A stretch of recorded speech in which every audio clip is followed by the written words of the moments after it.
नमस्कार दोस्तों। मैं doctor Gaurav Sharma, consultant neurosurgeon, Max hospital Bathinda.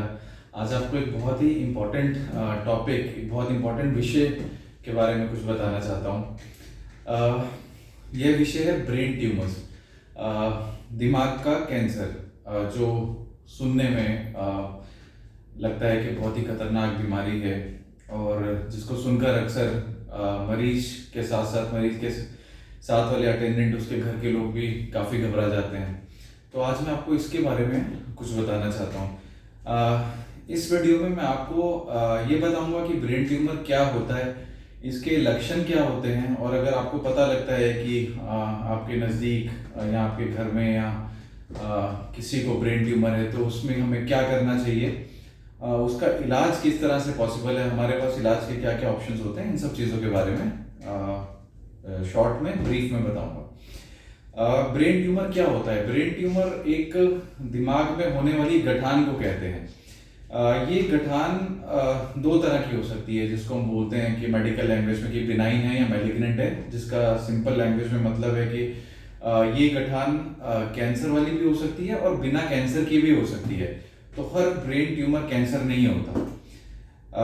इसके लक्षण क्या क्या होते हैं? इसके लक्षण, एक मोस्ट कॉमन जो आमतौर पर जिसको कह सकते हैं कि जो पहला लक्षण होता है वो सर में दर्द होता है। मरीज को सर में दर्द होना शुरू हो जाता है। ये दर्द लंबे समय से हो सकता है और ये ब्रेन ट्यूमर का जो दर्द होता है ये मोस्टली मॉर्निंग टाइम पर ज़्यादा होता है और मरीज को सर दर्द के साथ साथ वॉमिटिंग, उल्टी भी हो सकती है। यूजुअली ब्रेन ट्यूमर का जो सर दर्द है वो वॉमिटिंग करने के साथ कई बार पेशेंट उसमें सर दर्द में रिलीफ महसूस करता है। दूसरा लक्षण हो सकता है कि मरीज को कमजोरी आ सकती है। कमजोरी आने का मतलब है कि मरीज का कोई एक हाथ, एक पाँव या फिर शरीर का एक साइड कमजोर हो सकता है। इसको कमजोरी चलने फिरने में जिससे मरीज को दिक्कत आ सकती है।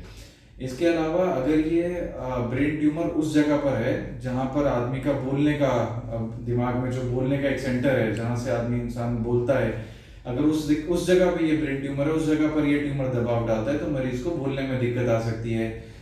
इसी तरह मरीज को सुनने में या देखने में दिक्कत आ सकती है। देखने में दिक्कत, या तो मरीज को ब्लरिंग ऑफ विजन जिसको कहते हैं कि धुंधला दिख सकता है, या फिर उसकी धीरे धीरे आंखों की रोशनी जा सकती है।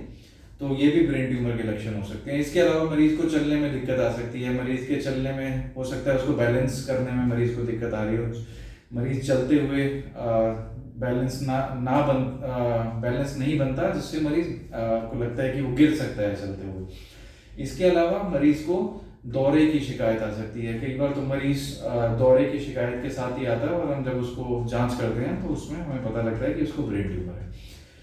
तो ये सब तो शॉर्ट में मरीज के लक्षण हो सकते हैं ब्रेन ट्यूमर के। इसके अलावा मान लो हमें जब पता चल जाता है कि मरीज को इस तरह के कुछ लक्षण हैं तो हमें क्या करना चाहिए? हमें इसको बिना समय गवाए आपके जो नियरेस्ट न्यूरो सर्जन है उससे मिलना चाहिए। जब आप न्यूरो सर्जन के पास जाएंगे और ये मरीज के लक्षण आप बताएंगे तो आपको कुछ इन्वेस्टिगेशन, जांच करवाने को हो सकता है आपको एडवाइस की जाए। मोस्टली हम सीटी स्कैन, ब्रेन का सीटी स्कैन, ब्रेन का एमआरआई करवाते हैं। एमआरआई हमें ब्रेन का ट्यूमर के डिटेल के बारे में बताता है। पूरे डिटेल में हमें पता चलता है कि कौन से हिस्से में ट्यूमर है, कितना बड़ा ट्यूमर है, ट्यूमर एक है या मल्टीपल है, एक से ज़्यादा भी हो सकते हैं। जब शरीर में किसी और अंग का कोई ट्यूमर फैलकर दिमाग में आता है तो वो एक से ज़्यादा भी हमें दिख सकता है, एक से ज़्यादा हो सकता है।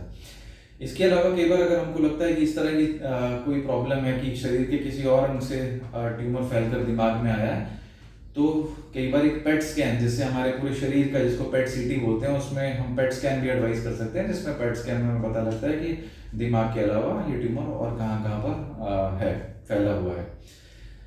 सीटी स्कैन या एमआरआई में जब ट्यूमर का पता चल जाता है फिर हमें उसके इलाज के बारे में सोचना होता है कि इस ट्यूमर को हम किस तरह से ट्रीट करते हैं। इलाज के ऑप्शंस में हमारे पास रेडियोथेरेपी, कीमोथेरेपी, सर्जरी या गामा नाइफ जैसे कुछ ऑप्शंस अवेलेबल होते हैं। अगर तो ट्यूमर बड़ा है और सिंगल है, एक ट्यूमर है, तो उसको मोस्टली हम सर्जरी, ऑपरेशन द्वारा उसका इलाज किया जाता है। अगर ट्यूमर बिनाइन है, बिनाइन का मतलब है कि बिना कैंसर वाला है, तो कोशिश की जाती है कि पूरा ट्यूमर निकाला जाए ताकि भविष्य में उसके दोबारा होने की संभावना ना हो।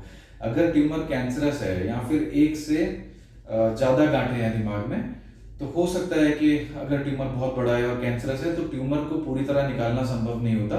उस केस में हमारे को ट्यूमर को मैक्सिमम जितना हम सेफली मरीज को, ताकि कोई नुकसान ना पहुंचे, मैक्सिमम सेफली जो रिसेक्शन, मैक्सिमम सेफ रिसेक्शन बोलते हैं, वो करते हैं। उसके बाद जो ट्यूमर बचता है उसको हो सकता है हमें रेडियोथेरेपी या कीमोथेरेपी द्वारा फर्दर उसका प्रोसीड करते हैं, इलाज करते हैं।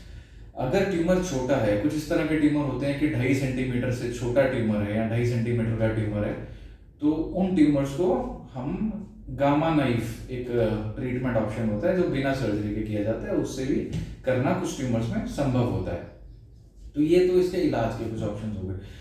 अब इसमें ये है कि अगर सबसे इम्पॉर्टेंट बात मैं जो यहाँ पर कहना चाहता हूँ कि अगर आपको मालूम पड़ता है कि मरीज को ब्रेन ट्यूमर है, आपके घर में किसी को या आसपास किसी को ब्रेन ट्यूमर है, तो उसमें कोई घबराने की ज़रूरत नहीं है। आपको अपने नियरेस्ट न्यूरोसर्जन को मिलना है और आपको ये देखना है कि अपने नियरेस्ट न्यूरोसर्जन जो भी अवेलेबल है उनसे मिलिए।